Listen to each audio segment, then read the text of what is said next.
Well, good afternoon, everyone. Good afternoon, everyone. I suppose it could be good morning or good evening, depending on where you are in the world there. Jimmy, hopefully you can hear me in the green room there. Give me a confirmation. Wonderful. Audience, if you can let us know if you can hear us. Jimmy, you can go into the public tab now. So go away from the host chat, go into public so you can see the comments.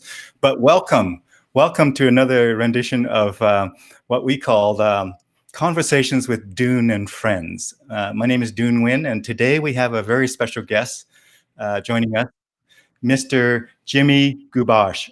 Jimmy Guiboche has spent over 2 decades, in fact, 2.5 decades, earning a reputation as one of Alberta's premier blues figures as a sideman, band leader, promoter, producer. He picked up the guitar at 18 and really in a few years started to play in local blues band, covering the blues greats such as Muddy Waters. We all recognize these names here. Walter, Howling Wolf, Earl Hooker, and Robert Nighthawk. And also Texas greats like T-Bone Walker, Clarence, Gatemouth, Freddy King, and so on. He also spent several years with first-class blues guitar player at the Yardbird Suite Jazz Club, where he was where a top-notch blues artist was flown in from elsewhere to perform with local backing bands.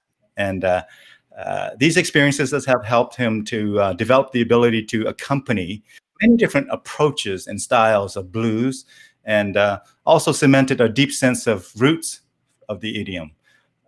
Thank you, Quinn, for confirming that you can hear us. So as a sideman and band leader, and as he has shared the stage with many blues artists, including James Hardman, Lazy Lester, Big Bill Morganfield, Mojo Bufford, Muddy Waters, Dutch Mason, Joe Williams, Howling Wolf, and the Grammy Award winner Donald Ray Johnson. He's also produced and promoted very successful blues series of blues hall parties, along with the Edmonton Blues Society, called the Blue Bash Dance Party. These became favorite with local blues fans who filled the Bonnie Doon Hall to dance to names like James Harmon, Little Mike, and Sean Carney Band. His no-frill, no-nonsense approach to the blues has yielded him much respect as one who has studied the blues and internalized it, so he can play it back in a style that is both true to traditional blues as well as new and refreshing. He has represented Alberta twice in the International Blues Challenge, and is also being inducted into, drum roll, the Edmonton Blues Hall of Fame in 2020. So with that drum roll that I'm sure you guys were doing out there, let's welcome our special guest, Mr. Awesome, fantastic guitar player, band leader, human being, Jimmy Guiboche. He's joined us here. Yeah. Can you hear us, Jimmy? I can hear you. Welcome. Say hi to our guest. Yeah. Hello, everybody. I can't see who's out there, but I see a few comments. But hello to everybody, and thanks for tuning in.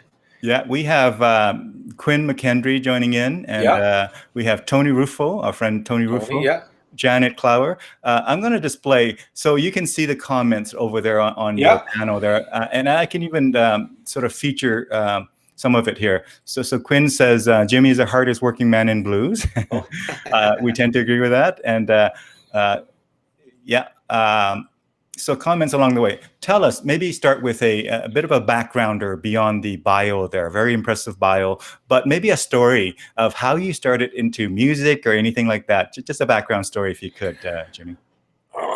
Well, I've always been a music fan, but my introduction to playing music was I was living in Saskatoon, and a friend of mine, I was at a buddy's house, and we were getting ready to go out for lunch or something, and he was going to have a bath. And before he had a bath, his name was Mike Sawatsky. I'm not even sure if he's around anymore, but he had his guitar, a Stratocaster, and he showed me three little licks on the guitar. One was "The Old Man Down the Road," the first lick, and "The Old Man Down the Road" by CCR. The first four chords in "Stairway to Heaven," and a little basic blues like boom, through the 12-bar changes, and then he went and took a bath. And by the time he returned, I had already kind of had this stuff figured out and could play it. And he was like, "Man, that's I've never really seen anybody learn that fast." And so I thought maybe I'd pick up the guitar, and I borrowed one from a friend of mine, and an acoustic guitar, and just started to play it, and kind of fell in love a bit. And my dad gave me my first guitar for my 18th birthday. It was a cheap Anjo acoustic, and but that thing sounded great, and it kind of was the beginning of the obsession. And I just kind of fell in love with guitar, and then um, eventually got into playing electric, and and then in the early days I was kind of more into the rock at the time. This is like the late 80s, and so I was into you know bands like Guns N' Roses, and Hmm. Iron Maiden, Judas Priest, that kind of stuff. But also I had an interest in the blues, but it wasn't really my main thing yet. That kind of came a little bit later. But that was my introduction to playing guitar, and yeah, So you played around with rock until the blues found you. something like that. Yeah, you bet. Yes. So obviously, spending a lot of your time with the blues, you've become clearly a distinguished blues man out there. And tell us about some of the kind of maybe experiences that you had playing blues at some of the interesting venues in town. Have you played mostly in Edmonton or internationally? Tell us about some stories of some of the stages you played in. I've played mainly in Western Canada. I've been into the States a couple times, not actually to perform in a club. It was Mhm. the two times was in Memphis at the International Blues Challenge, and then but other than that, mainly I went to Alaska one time with Harp Dog Brown in 1998 or something like that. Uh, and But mainly it's been around Western Canada, all the way from like Thunder Bay to Victoria, and many places in between. And locally, we're really blessed in Edmonton, having mainly the Blues on Whyte, which has been I moved to Edmonton in 1990, and started going to the Blues on Whyte right away. And here's Danny Orscan, we used to go to school together. 1982, I think. Got a little story about that as well at Saskatoon Westmount School there. Hey, Danny. Anyways, the Blues on Whyte. We're really lucky to have that place, and I was kind of a fan, checking out music there for many years before I actually played there. But I saw many great blues artists there over the years, and it was always a dedicated blues room, and but then also the Yardbird Suite presented a bunch of blues shows, like I was mentioning there, and Bruce Stovall, who was the father of Grant Stovall, CKUA radio up and coming legend. His father produced these shows, and he handpicked all this wonderful talent. And so, for about 5 or 6 times throughout the season, they would present blues instead of jazz. And I was very fortunate to play a bunch of those shows as well. So, Edmonton has always, in my experience, had a really strong following, and a real uh, big support of the Edmonton of the blues in general, and I was very lucky to be a part of that, and have it. The Blues on Whyte bar was basically my living room for right from when I moved here at 21. Yeah, It's really awesome. cool. Awesome. I know we have some music, wonderful music clips to share as well, live music of you playing with many different people. We also have some photos to share. So we're going to get into maybe the first video clip in just a minute. But so tell us about this uh, induction into the Hall of Fame. Maybe we'll start with that before we show some of the music clips, Jimmy. Well, the Edmonton Blues Hall of Fame, it's been around for a number of years now, and many of my friends have been inducted into it. I never really considered it for myself, Mm-hmm. and then I ran into Tommy Galley, the guy that organizes all that at the Newcastle Pub. I was there at my friend Crawdad's jam one Sunday afternoon, and Tommy came in, and he came right over to me, and he sat down, and that's where he gave me the news. It was maybe 6 months ago or something, and I was, pretty shocked and quite surprised, and it's an incredible honor. Like I said, I never really considered myself to be in that elite status, company with, guys like Rusty Reed, who was, he's been doing this for a long, long time. The Wright brothers, my friend Big Dave McLean. And it was, anyways, it was a shock, and it was a real wonderful surprise, and a huge honor. And they were supposed to be giving it to me in a couple of weeks, the end of the month. We were going to be at the Blues on Whyte, and on the Sunday night at the tail end of the gig was when they were going to present this. But obviously, with everything shut down, that's not going to be happening. So maybe it'll be later in the year, maybe next year, whatever. But Mm-hmm. in the meantime, they kind of made it public, so it's kind of out there, and I'm real honored and proud, and it's pretty cool. I don't know. Well, great. Thank you for sharing that. I know you're being modest and all, but from what I hear through social media and through some of our mutual friends, you are highly regarded as being awesome, with obviously highly deserving of this honor, and we're so proud to have you join us today as well. And I know there's a lot of viewers watching right now. We have almost 20 people watching live right now, Jimmy. So Oh yeah. yeah, some of them are commenting, but about 20 people watching live right now. I'm going to share the first video clip here. I think it's the Cat's Dancer clip. Is it okay? Is that the right timing for it? Sure. Yeah. You bet. I will do that. Now, why don't you introduce it while I bring it on screen here for everybody? Okay, well, that actually, speaking of the Edmonton Blues Hall of Fame, this was recorded last, I guess it'd be late last spring at the Blues on Whyte, when it was my friend Cat Danser's induction into the Edmonton Blues Hall of Fame for the local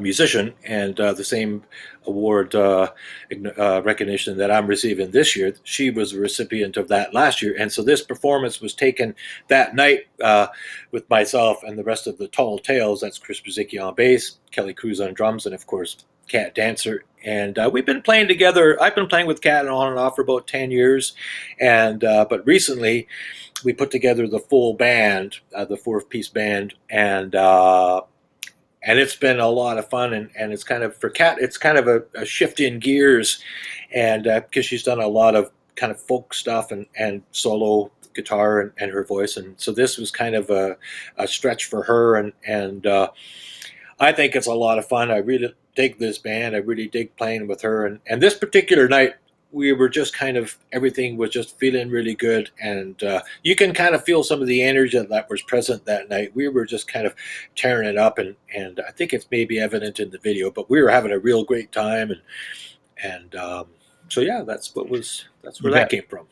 I will cue it up, and let me know if you can hear it, or if you can't hear it. Okay. I'm Okay. gonna start sharing it here, and I'll be off stage here so we can focus on the video. Okay.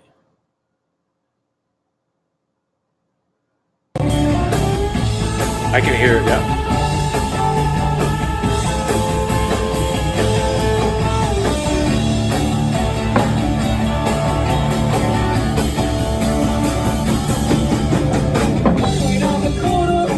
Cash to the choo-choo.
Very cool. Very cool. Tell us more about that video clip. Well, that was like I was saying. That was the night that Cat was inducted into the Edmonton Blues Hall of Fame along with Amos Garrett, and I can't remember who the other person was, but it was just we've been playing together a long time and still working on the sound of the band and the vibes and stuff, and but we'd done quite a bit of touring together, and that night was just one of those nights. Like the place was packed with all these luminaries. There was a representative of the mayor, and Peter North from the Salmon Arm Blues Festival was there. Cam Hayden, like all these media and stuff, and so it was a little bit nerve wracking or whatever. But when we went to play, all that stuff kind of just dissolved, and we just got into band mode and playing Cat songs, and it was just one of those magical nights, and we kind of hit it out of the park. And you can see Cat; she's just in her element. She's feeling really good, and she's driving the band. We had a ball, and we ended up getting some nice gigs out of that. We were booked to play the Salmon Arm Blues Festival, Edmonton Blues Festival, and unfortunately, those are not happening this year. But so that's kind of the energy that night. It actually did a lot for the band and stuff. But so it was just a really good experience. It's just playing with Cat is it's a whole lot of fun, and that that's that clip. Hopefully, it kind of gives that vibe because it was a little bit loose, and it's a lot of Uh, fun. Great clip, a fun clip. So, if you could share a couple of stories throughout your musical journey there that the audience might resonate with and enjoy, that would be awesome. Just some random story, on all of the blues music that you played in all of the different venues that you played. Are there a couple of stories that are top of mind that audience might not have heard, or maybe they have heard? Uh, Um, well, I think maybe one thing I'll share is I played for Harp Dog Brown back in the '90s, and mhm, we toured all over. It was my first real kind of serious band situation, and we toured all over Western Canada. It was my first time on the road and stuff, and and we ended up in Winnipeg playing at what's that place called? The Windsor Hotel, and mhm, it was my first time playing in my home province of Manitoba, and first time playing Winnipeg, and obviously the first time at the Windsor Hotel. And in the audience was a man by the name of Big Dave McLean, who was one of my heroes, who I first heard at Buds on Broadway in Saskatoon, and I hadn't met him yet, but. Anyways, we were playing, and Harp Dog would always play some slow muddy, and I kind of did the slide thing with that. It was one of my kind of specialties or whatever. And mhm. so we did a slow muddy, standing around crying or something like that. And I did the slide thing, and it would kind of bring the house down a little bit sometimes. And that night it was just one of those electric nights, and I did the slow muddy slide thing. And at the end of the set, Big Dave came up to me, and I wasn't even able to say hi to him. He just grabbed me, gave me a big hug, and said, he really dug the show, and it was kind of an instant friendship that happened at that time, and we've been friends ever since. And I started playing with him shortly after that, And speaking of Muddy Waters, it'll segue into my next little story about. It was the last summer or the summer before. My friend Kelly, who plays drums in Cat, the Tall Tales with Cat Dancer, he got us. He booked a gig with Big Bill Morganfield, who's the son of Muddy Waters, and to play. Or he was hired to put the band together to play the Calgary Blues Festival to headline on the Friday night.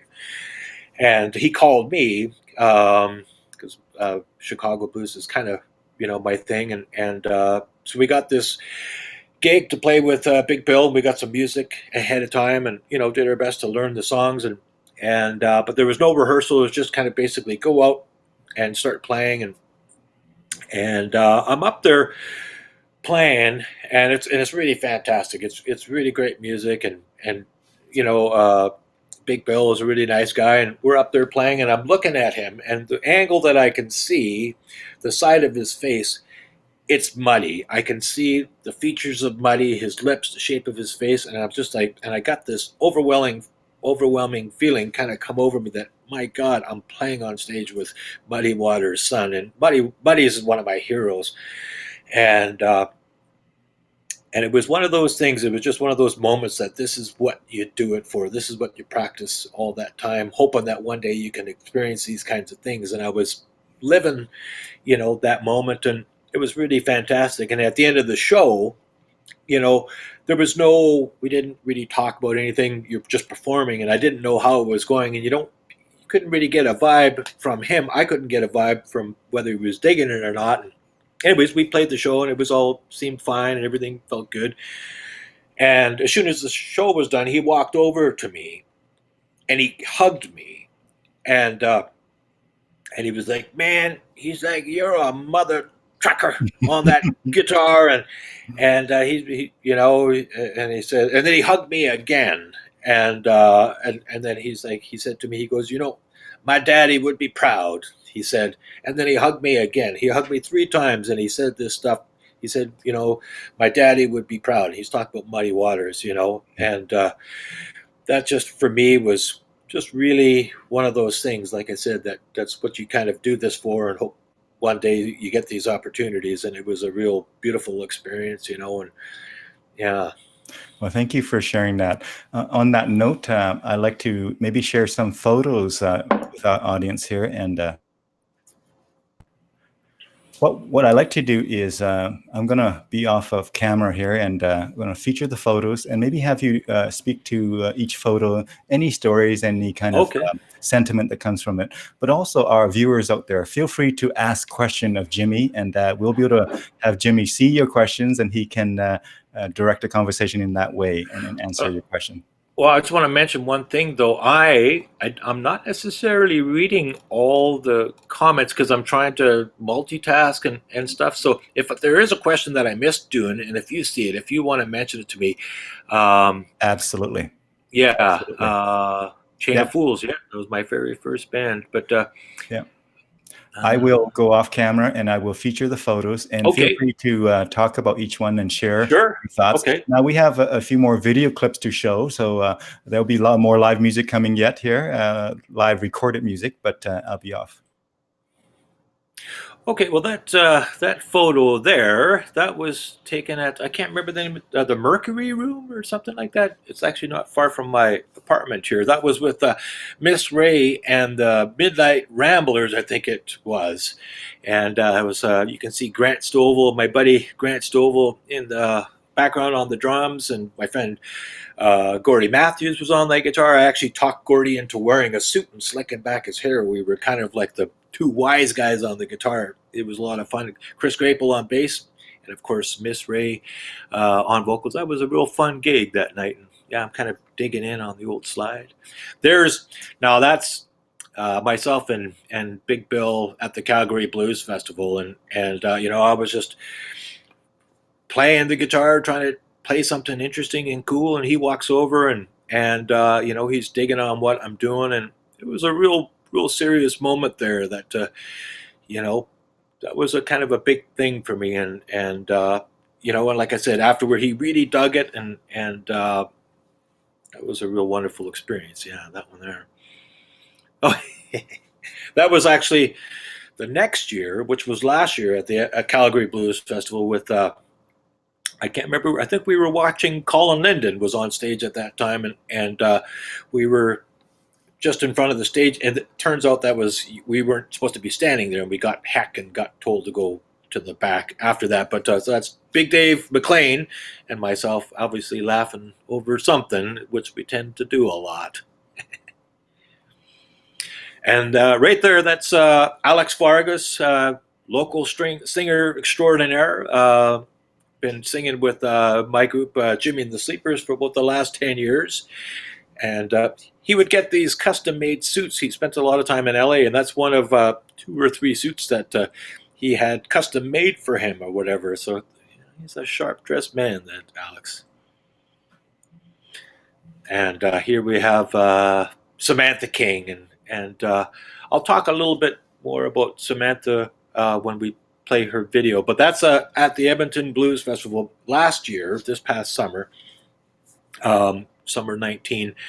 And yeah, we were just digging on. I don't know what we were playing there, but that was kind of digging in on some sort of Samantha's blues, and that was a real big. It was a big deal for her. It was also a big deal for me, and it was a really exciting time. And yeah, that was a good time.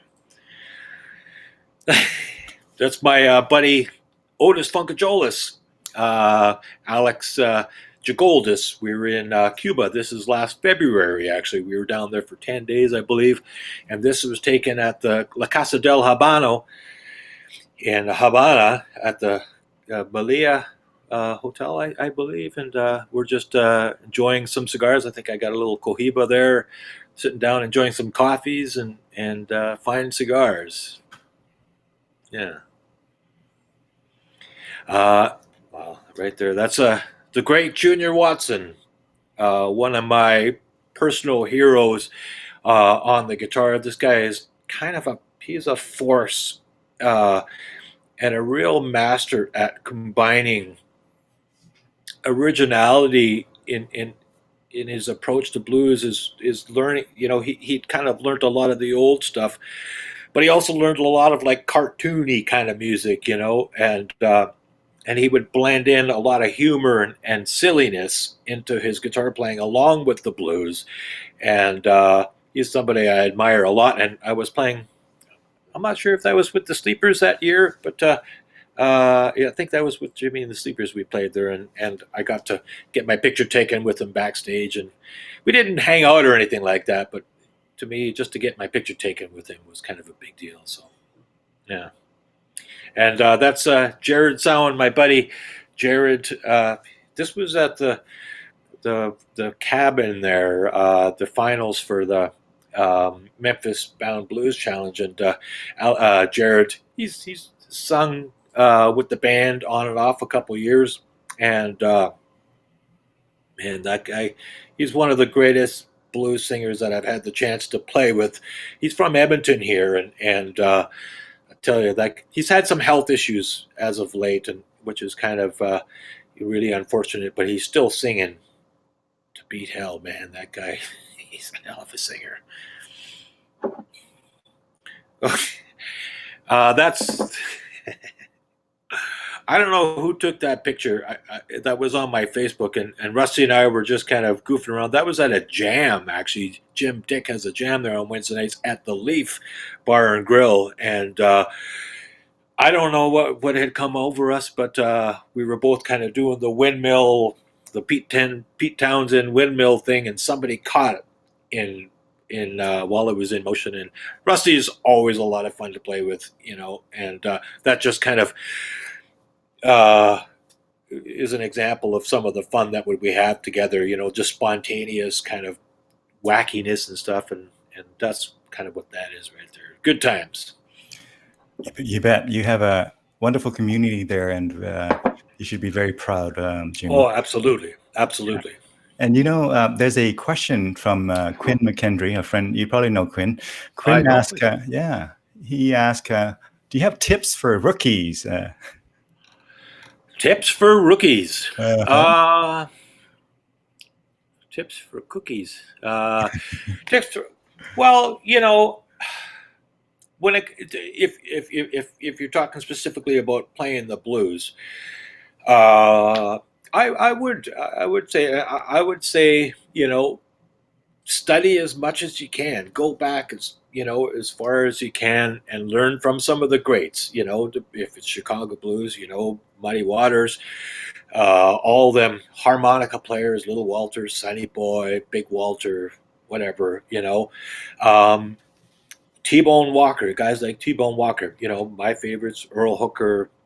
Um, but whatever it is, you know, learn from the masters, learn some of the, you know, the roots of the stuff. And because that will kind of just help you to ground yourself in what the blues really is, and from there you can kind of grow into it. But I think you have to have a bit of a foundation in what the real, if you're playing blues specifically, I think it's important to to immerse yourself in some of the real stuff. That's what I would say. And then from there, you can kind of, I think it's also very important to have your own voice, to develop your own voice and your own style. So I think it's equally important to not get too wrapped up in copying and just mimicking or whatever. Which it's cool to learn this stuff, but I think it's also equally important to understand and develop your own voice in the style, whatever it be. That's just kind of my take on it, and to find that balance of both. I think Yeah. that's what I would say. Hey, Jim, I would love to show this clip here of your band, Jimmy and the Sleepers. Okay, So maybe while I cue it up, could you give us an intro on that before I cue up the sure. video? Yeah, well, Jimmy and the Sleepers, we've been together for about 15 years or so. And Alex, the guy featured in that, he was in the picture earlier with the nice suit. He's wearing a different nice suit here coming up.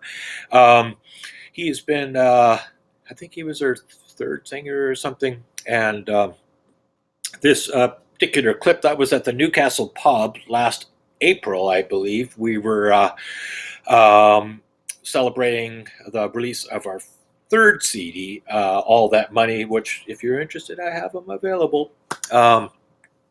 And we flew in Big Dave for that particular gig, and so he opened things up, and we just played the blues as best we could, and had a really great time, and had a pretty full house, and yeah, so that's kind of what that is there. And have a little listen. Again, great, wonderful. Let me know if you can hear the sound or not. Okay. I can hear it.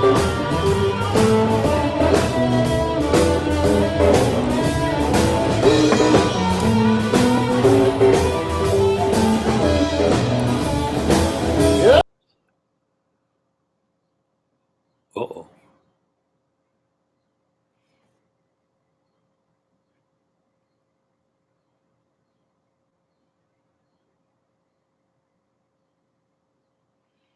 It cut out for me.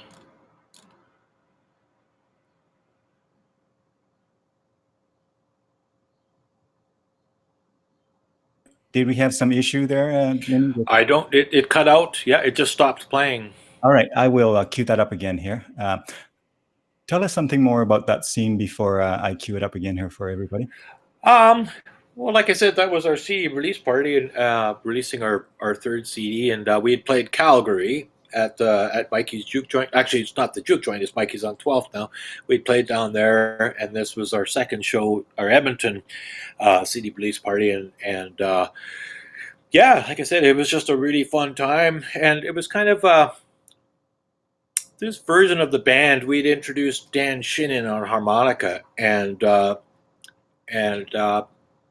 we had a little bit of time off. Alex was kind of busy doing some other stuff, and we kind of put the band together again with Dan on harmonica, Big Bill Hobson on the drums, Chris Brzezicki on bass.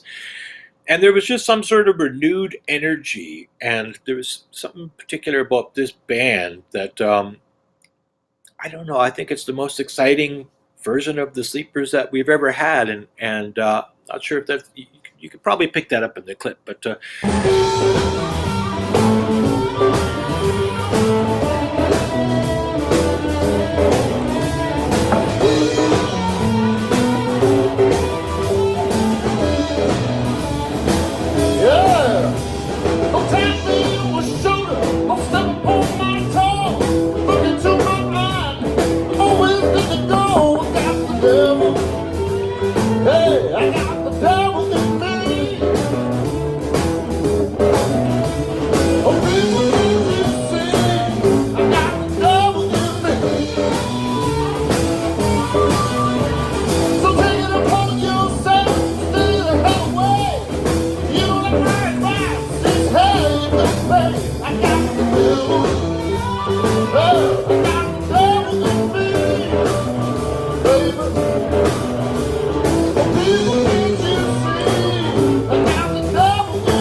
So that was a lot of fun. Lots of appreciation from the audience who were I watching see and listening. that. Yeah. Oh, it's fantastic. Thank you all for tuning in, and thanks for all the comments. And yeah, yeah, Hmm. it's really cool. So, Jimmy, I know we have some more video clips to share. I know we have more stories to share. Um, uh, One question I like to ask you is, in all of your journey, I believe that in any, discipline or any pursuit like music, there's always lessons that we learn along the way, especially when you play at the level that you do and perform at the level that you do. What are some key kind of insights or lessons that you want to share with folks who might want to perform at a higher level, whether it's in music or in other aspects of life? What are some transferable kind of insights? Oh, oh boy. Uh, well, I think the probably the biggest thing is you got to work at it. You gotta be disciplined. You have to be committed. Um, the music is the kind of thing where the good gigs don't come at the beginning. You know what I mean? Like Hmm. you have to focus and you have to play those crappy gigs, and jams and stuff like that. Like you have to, I think, let your love of music be the your guide. That's what kind of draws you in the first place. You know what I mean? Hmm. Kind of to create goals. You know. And I remember creating a goal when I was just brand new on the scene, and I used to go down to the Blues on Whyte Jam. This is about 1992, something like that. And the host Albert Blaine, who's not with us anymore, but he was a fantastic host, and that was the only jam back then. Nowadays, there's all kinds of Saturday jams. Back then, there was only one, and you put your name on the list, and you waited to play, and but sometimes you didn't get to play because there was other musicians that were better than you, and that's who the singers would want to play with. And I remember leaving there sometimes, and I didn't get my chance to play, and I was really hurt, and also my ego was a little bruised, and I made a commitment to practice more, and I made it my goal that I was going to be one of those guys that they would call up, and so I really worked for about 6 months or a year. I practiced hard, and with that goal in mind. And about a year later, I was kind of one of those guys, and Hmm. which was kind of getting to what you were saying about what does it take to make your dreams come true or whatever it is. I think a Hmm. lot of it is hard work and commitment, really, to your craft, and because there's a lot of heartbreak as well. This is a tough business to be in, and it's you got to have a pretty thick skin, and you better be in it for the long haul and for the lean times and in between times like right now, and yeah, just stick with it. Believe in yourself. Let the music guide you. Let it, if it's attracting you, if it's calling you, listen and answer it. I don't really know Hmm. what to say other than that. Yeah. Yeah. I have another clip that I'd like to show. I believe this one is with Samantha King. If I actually no, we're going to get to that.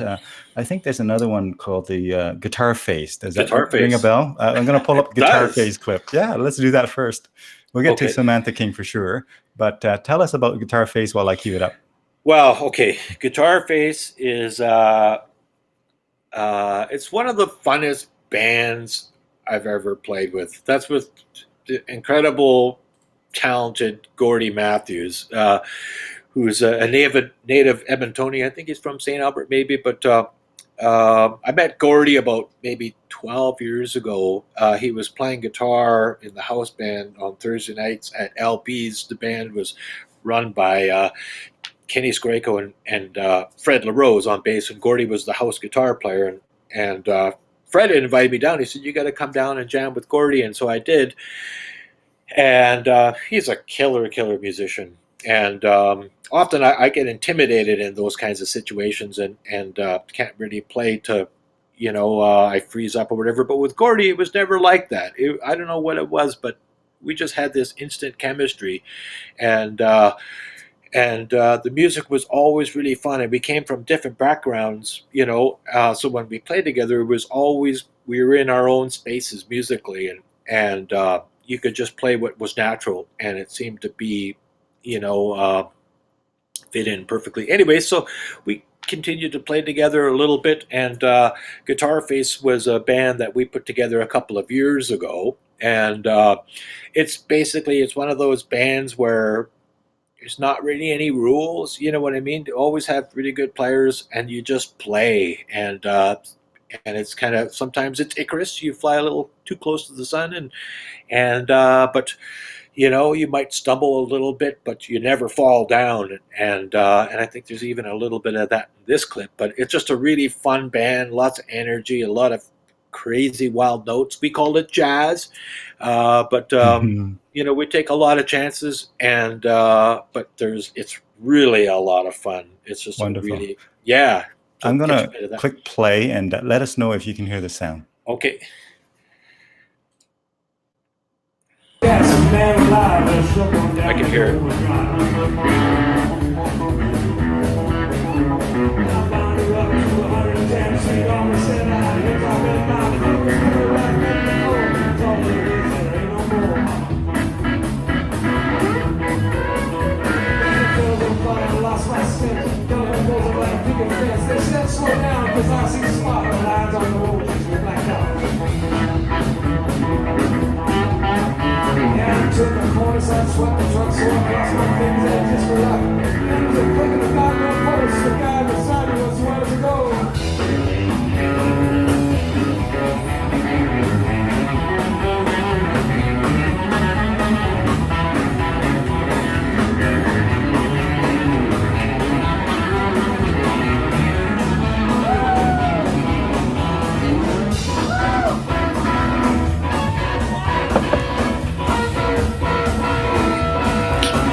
Smoke was coming from out of the back. We got up to that Cadillac. Look at catching my flag and pass, but you know by then I didn't go on gas. Flames was coming from out of the side. I could feel the tension in them on the ride. He said, hey boys, I got a ticket to fly. That caddy pulled over and let us survive. Then all of a sudden she started and I came down and then she started rocking. And the near red line was blinking. Pops was after my hot line again.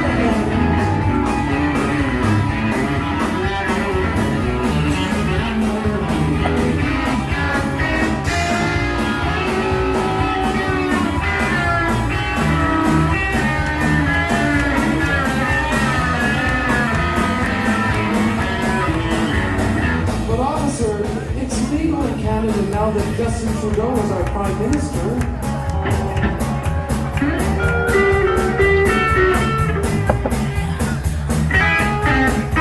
That's good. Kill that.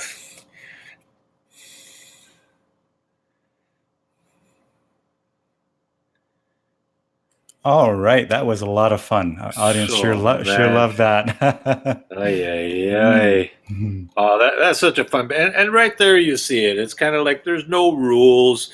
Just play. You know what I mean? It's just like there's no such thing as wrong notes. Like obviously you have to kind of have an idea what you're doing. But that band is just so much fun because it's just go for it, and that's kind of evident right there. Yeah, it's just really a lot of. I have the most respect for Gordy, his musicianship, and he's a buddy, and yeah, it's always a lot of fun. I can't wait to get back playing. I miss it, Mhm. and yeah. Hey, we have a clip from a little while ago with Samantha. So maybe if you can introduce that while I cue it up, that would be great. Sure. Well, I think this was taken at the Edmonton Blues Festival, and this was, I believe, it was the last gig that we did together with this lineup, and that was with Mark Baudin on bass, Sandro Dominelli on drums, myself on guitar, and of course Samantha King on vocals. And this was kind of the end of basically like a year-long journey that we had with this band. It started with us putting in. The application for to enter the Edmonton Blues competition, which we did, and we ended up winning. And we went down to Memphis and played the blues down there. And it was a real big thing because I had been an admirer of Sam's for a long, long time, long before I ever met her, and not just her singing, "O Canada" at the hockey games, even the way she sang country. There was just a certain thing about her presentation and her commitment to music was there. And I remember thinking, man, if she ever sings the blues, I would like to play with her. And and then one day I got a phone call, and it was from Sam, and she had posted on Facebook something about she wants to kind of get into singing the blues, and who should she hire on guitar. And there was a number of names that came up, but one of them that came up quite a bit was mine, and she gave me a call, and so we started playing together, and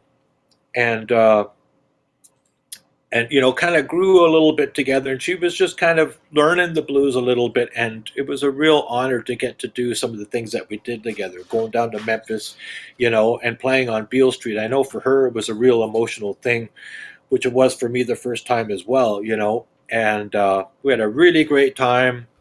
And we played Calgary Blues Festival and the Edmonton Blues Festival, which was kind of the pinnacle for us.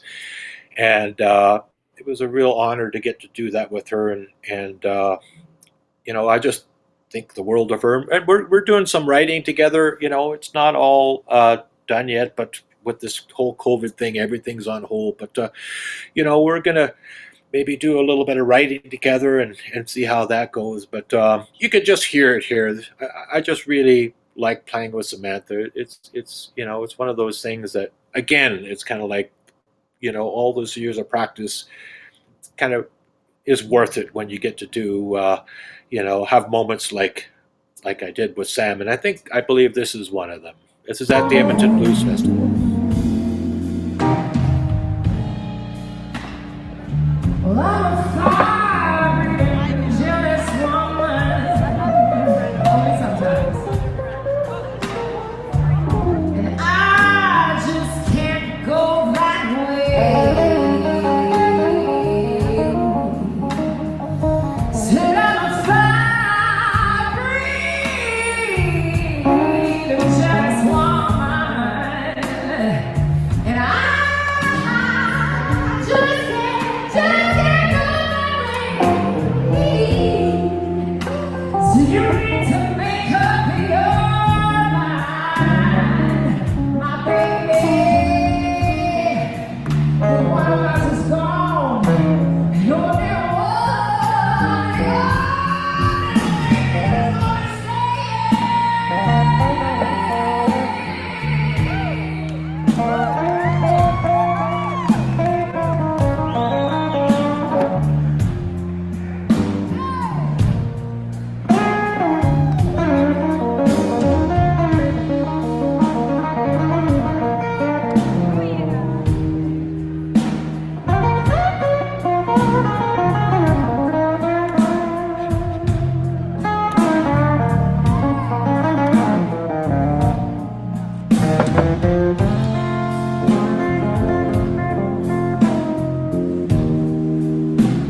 What in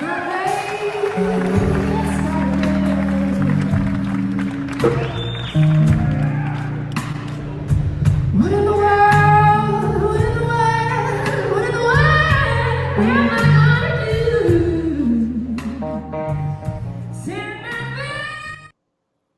me Wow. Wow. Awesome. What a memory, man! I tell you, that was really, that was just so precious. Like, yeah, that was really fantastic. Sam, but she's such an incredible talent. You know what I mean? And she's really, really serious about her craft, and it just was such a buzz. Whenever I get to play with her, it's just such a treat. I've been blessed, and yeah, she's definitely something I'm very proud of. To have gotten to play with her, and hopefully some more. We'll see how it goes once we get through this stuff. Mhm. Yeah. Yes, our viewers definitely appreciated that. Cool. Yeah. Right on. So, Jimmy, as we round the corner on the hour here, are there stories or insights or advice or sentiments that you'd like to share with our viewers as we? Oh, You know what? You actually have another video. Do you want to show that last video, or that optional video that you showed okay. there? Actually, one of the guys that was okay. This is my friend Big Dave McLean, who I adore. He's my mentor. He's my pal. I'm not sure if he's out there or not, but this is a video that I took on Wekusko Lake, which is Cree for Herb Lake, Mhm. and just outside of Snow Lake, Manitoba. We had gone fishing. We were up there doing a gig. Chris Brzezicki's here, and he was with us that day, Grant Stovall, and we were out fishing, and Big Dave was having trouble catching some fish, and I think I was smoking a cigar. I'd already caught my four uh, uh, fish, and I was teasing Dave because he hadn't caught any yet, and but he finally caught himself a fish, and this is the moment that. When he was, as you can see, he's quite excited, and he's got a really, really big smile for such a small fish. But anyways, this is that.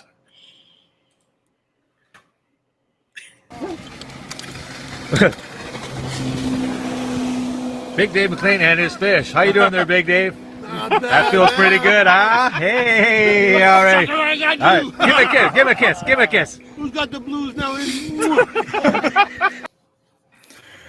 The clip is so short, I think I might even play it twice. Okay. There it is. Big Dave McLean and his fish. How you doing there, Big Dave? That feels pretty good, huh? Hey, all right. All right. Give him a kiss. Give him a kiss. Give him a kiss. Who's got the blues now? Oh man,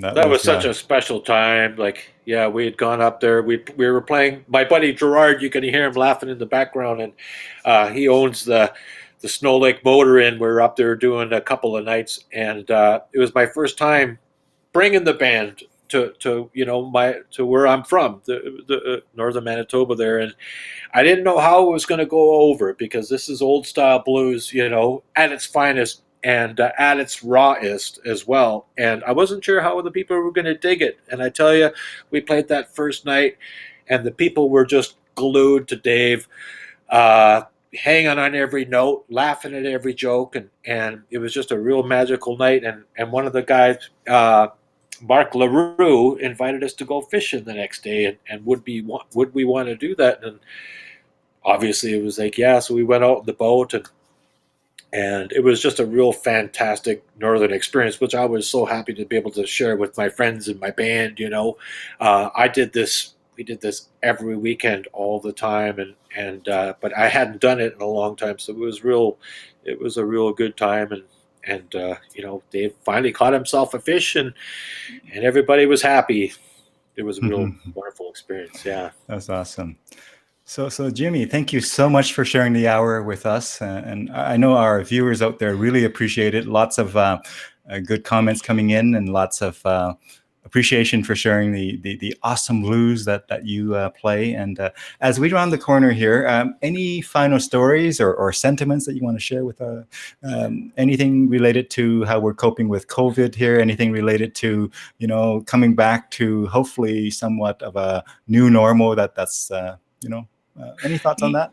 Well, yeah, I have all kinds of thoughts on that because it's you got nothing but time to think about this stuff, and it's been a roller coaster of emotions for the last whatever 8 weeks or whatever it's been, and where you see me now is where I'm spending most of my hours of the day, and it's been an incredibly hard time, and but I think the key to surviving this, and not just survive it, but to somehow find a way to thrive in it, maybe, because, obviously we're home going to be for a while, not doing any gigs. And, it's finding things, trying to find things to do that are constructive, and for me, obviously it's practicing, but also getting more serious about music and guitar, and because there's something I've been you know things I've been putting off for years and years and years, and one of the things, if I could just get into a little bit, was I'll try not to be too long, but there's a video out there by a guy named Herb Ellis, who's a killer jazz guitar player, and he talks in this video about play what you sing what you play, as a way to unlock the music that's inside you. Because I don't know how many times when you're listening to some music and you get a melody flowing through your head, and then you pick up the guitar and you can't play it, and that's like this unlocked music that's inside you, uh, and he says that that's the way to unlock that. So I've been kind of working on that, really breaking music back down to the bare roots again, and learning scales again, but singing them at the same time.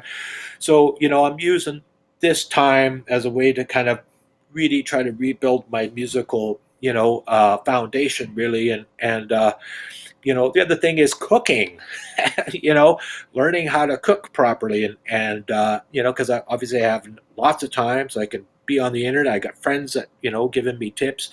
Chris Brzezicki, actually, one of the best cooks I know.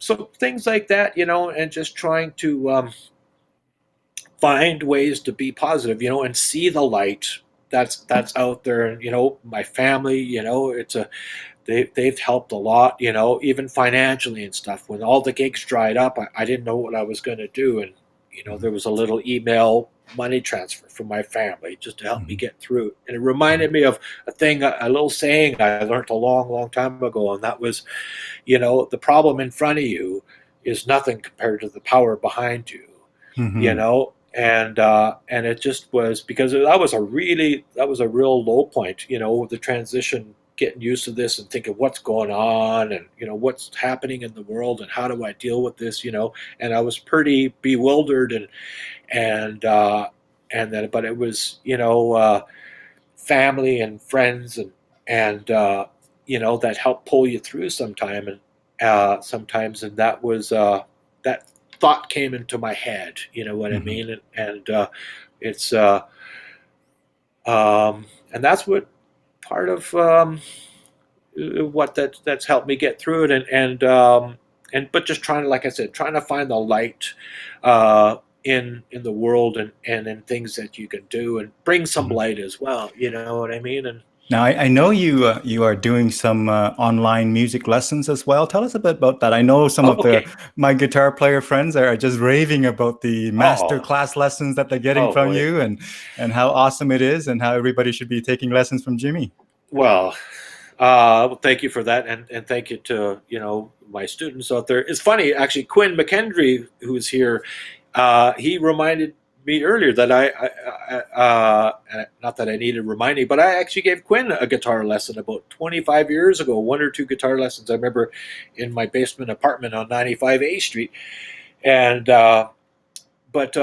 and I've had people inquire over the years, and I've taught a little bit, but I'm not a fan of teaching. I never really wanted to be a guitar teacher, and but with this whole COVID thing, and all the gigs gone, and money being hard to find, I was approached by this young guy. I won't mention it just for have his own anonymity, but he asked me if I wanted to teach him, and I thought, well, I'm doing nothing at home anyway, so I took him up and I gave him a Skype lesson, and it was really fantastic. Like just to show him some stuff and to see him get excited, and so I had just mentioned that on Facebook, and then I got a couple other students. One is Tony here, and You see his and it's been really, comment there on the yeah. screen. Yeah. Oh, well, thank you, Tony. Tony said But he's yeah. Go ahead. oh, I was just going to say it's been a real. Speaking of light and all the things that you can do to to add positivity to your life, that's been a really great boost. On many different levels to be able to share some of the knowledge that you have, but also to see excite somebody, and you can feel the light and excitement come from them, and that just thrills me. Like, you know what I mean? That I just find that really exciting, a lot of fun, and so yeah, that's been part of it as well. That's been a really interesting thing, and a new development that's come out of this whole COVID situation, because I never would have done that before. I had no interest. You know what I mean? And Yeah. and I find it really, it's good for me. It's good for the student. Like, it's just a really cool thing. And There you go, folks. yeah. Before Mr. Guiboche get too busy with all the gigging again when it returns to normal, make sure you catch them and book some guitar lessons and soak up some of the knowledge and wisdom and skills from this fine man before he gets too busy again. Yes. Sure. Yes. So let's wind down the conversation here, because it's been over an hour here, and really we appreciate all of the vibes and music and insights and stories that you've been sharing. As we close here, Jimmy, if you could pick maybe 3 words out of all the conversation stories that we had today that you want people to remember out of this conversation, what would those 3 words be that you want people to kind of keep forefront as we navigate through the next little while here? Oh, that's the tough stuff. The 3 things: commitment. Commitment. I might have failed at that at some points in my life, but it's really important to me. Commitment, perseverance, and love. Wonderful. Well, those are the powerful 3: commitment, perseverance, and love. And with that, I would like to thank our viewers for tuning in and for watching it later as well. And feel free to comment on the stream there, and Jimmy and I will monitor that and make sure that we, Jimmy, answer your questions if you have any beyond this point. But again, thank you so much, Jimmy, for taking the time to join us here. And I know our audience and viewers really appreciated it. And what an awesome hour it has been. And it's my pleasure to be able to share that with you. And again, thank you. Thanks for inviting me. It was a real honor, and I really appreciate it. And I had a really great time. And thank you. And can keep doing what you're doing. And that's really fantastic. I think it's a real cool experience for me. So I appreciate it very much. Wonderful. So again, to our viewers, thank you so much. And until we meet again, take good care of yourself and take good care of one another, and have a great rest of your day here, and do what you can to make the best out of this COVID situation, folks. And we'll see you again next time. Thanks again, Jamie. Thank you. Bye, everybody. Bye, everyone.